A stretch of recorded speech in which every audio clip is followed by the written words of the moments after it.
मग पुणे मार्गे वाडे बोलायला वळसा घालून भीमेच्या पल्याड पेडगाव. दुसरी वाट पुन्हा भोर, मनीरा, मग वाल्ले, जेजुरी, कुरकुम करत करत करत पेडगाव. पहिली वाट लांबची, दुसरी जरा जवळची. आपण दोन्ही वाटा वापरू का? असंच आपली गंमत म्हणून. गंमत? बहिरजी, हां, गढी आतून बाहेरून कशी आहे? माहीत नाही. माहीत नसेल तर मग लूट कशाची करणार? हा? आता काय?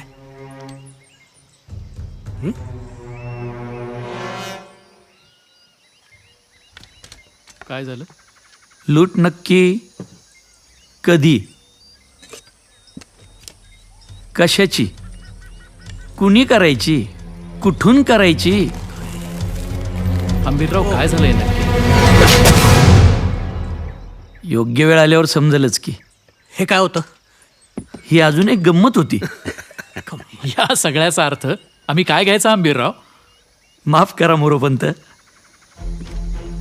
पण जशी आपल्या बहिर्जीची पाखरं त्यांच्या जोंधळ्यावर सोडली आहेत, तशी त्यांची पाखरं इथं आपल्या वावरात चोचा मारत असतीलच की.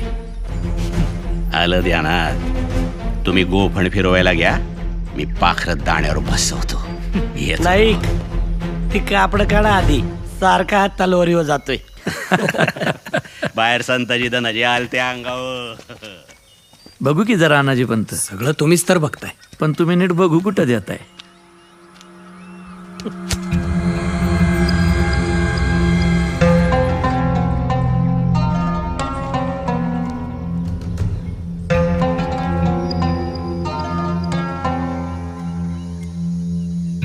या बाणाला ज्याचं रक्त, तो औरंगजेबाचा भक्त. बहादूरगडाहून रायगडाकडे येताना जवळचा आणि सोपा मार्ग कुठला? पहिले भीमाघाट, मग नाणेघाट, मग पुन्हा ओलांडून मुळशी खोऱ्यातून मानगाव मार्गे थेट रायगड. साधारण किती दिस? 4-5 दिस. येताना मोठं जंगल कुठं किती अंतरावर? भीमाकाठ वलंडला की वाडे बोलायची लय मोठी देवऱ्या लागते.